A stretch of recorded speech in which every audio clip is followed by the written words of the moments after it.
Now, the top of the bill on that particular night is going to be Rendell Munroe, the Leicester fighter, who only stopped working as a bin man in December, as I mentioned earlier.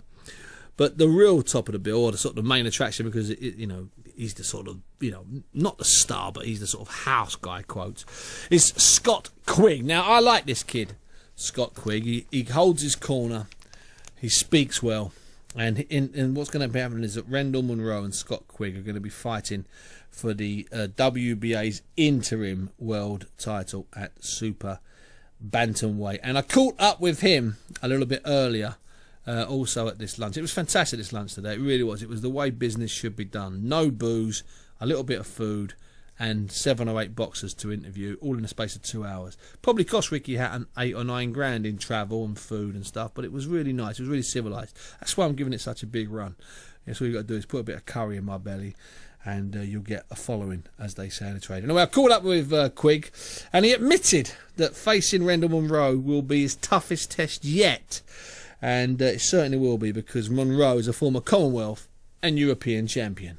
It is it's a very big test, but one that, since I won the British title, I was the British champion, but I never felt that I could say I was number one, because I couldn't. Rendell Munroe is proven. He dominated European level for a long time, and he stepped up to world level, and he fell short at the last hurdle, but he proved that he belonged at that level and gave a good account of himself. So this is a massive step up for me, and it's one that I relish the challenge, and I'm looking forward to. It wasn't one that you were like, because you're not that sort of guy, it wasn't one you were calling him out and challenging. It's just one that's come, and it makes sense. Yeah, it makes sense. I want to be number one. If he could have got something better than fighting me, then he probably would have took that. Of course. But at the minute, there's nothing coming up for him, so it's given me the chance to get the fight I want and to prove that I'm the best in the country and I belong at the higher level. And it is a catapult, isn't it? It's the interim title, and you end up, inheriting the real one, or at least you're in the mix then for other world titles. So it is a step. I mean, you're still relatively, young, still relatively inexperienced, in hard fights. You know what I mean? Are you think it's okay time-wise for this? Yeah, you still think it's okay? Yeah, I've been, like I say, sparring and stuff like that, different to fights. But when I've been over to America, and I've been over there on my own for 4 weeks, and you get. It cost you a lot of money, didn't it? It did. It cost me a lot of money, but that was an investment that hopefully will pay off on the 16th of June. What actually happened? Tell me the story about what actually happened with you going out to train in America. I thought I was looking at every way I could improve, and I didn't have many amateur fights, so I'm thinking, how can I get experience? And I thought, I'll take myself off to a wildcard gym, and to Freddie Roach's gym, and I went out there and on my own walked in there, and the rest is history. You just got to get in there. So you stayed in a hotel or whatever, so paid for everything yourself? Paid for every. It cost me, the first time it cost me £5,500, and the second time it cost me £6,000.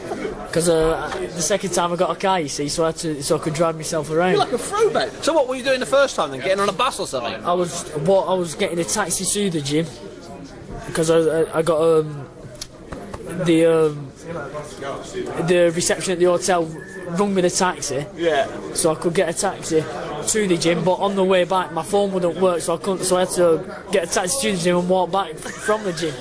So if you're on some days you've just done 6 or 8 rounds of sparring with some Mexican life or death spar, and then you've got to walk back to the hotel with your bag, and that's some commitment, wasn't it? So it was. So things like that harden you, and some of the spars you're in. Some of the fighters I was in with Jose Benavidez. He was a light welterweight. Yeah. And who they really fancy, And I mean, at the time he was £20 heavier than me, and they don't care over there. You get in with him. I did 6 rounds with him, and every time he hit me, you felt it, because he was all naturally bigger. But you still got to come through it, and you're there, and you get it given as good as you get, and then some next round he's all over you, but then you turn it round again. It's things like that I've been through it. People don't see. That's why I'm very calm in the ring. Nothing's frightens me in the ring. I've been there, I've done it, and it's like in the last fight, the half I went down, I wasn't hurt. I was more off balance, but if I was hurt, I'm the calmest person in there because I know what you've got to do. Nothing scares me. Right, all right, then bring whatever's coming next, and that's it. But it's things like that that I think going to stand me in good stead for this fight, because this is going to be a very, very hard fight, under no illusions, and one that I'm relishing the challenge. Now, let's talk a little bit about what Richard Poxon refers to as the F word. Yeah. Okay, this is Carl Frampton, Brickfist, who I have on different shows, and I like him. He's a terrific fighter, he's a terrific this. But there's been an awful lot of banter, most of it between Ricky Hatton and Barry McGuigan, looks after him. But it's been mildly disrespectful in some ways, perhaps, from their camp. Is that a fair assessment? Yeah, I mean, Carl means no harm. It's like me. I want to fight Randall Munroe to prove I'm number. He's above me, so I want to, and that's the same with Carl. He wants to fight me or the people above him. So he's got to shake them names up. More of Eddie and Barry McGuigan are the ones who are throwing the digs in. Carl's never disrespects me. I wouldn't disrespect him. He's in the sport for the same reasons as me. He wants to get to the top, and he's a fighter. He's not scared of me. I'm not scared of him. It's when the fight happens, you know, it'll be a cracking fight. But it's just timing's everything, and I'm not going to turn a chance to fight for the WA interim title against Randall Munroe. I'm not going to turn that down to defend my British against Carl, and that's not being disrespectful to Carl. It's just I want to move on and get that. And then, for instance, if he went to beat Kiko Martinez, or what a fight between, we're both there then, and what a bigger if you fight. both win, what a massive fight. Exactly.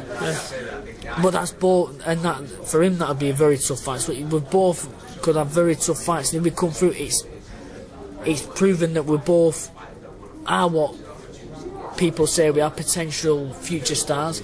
We come through these fights, and then what a showdown it could be. Maybe even 2 or 3 of them. Exactly, a trilogy. As long as you win all 3 of them. That's what I mean. I'm going to say it would be a whitewash. That was Scott Quigg talking to me a little bit earlier on. Lovely kid. Just a point.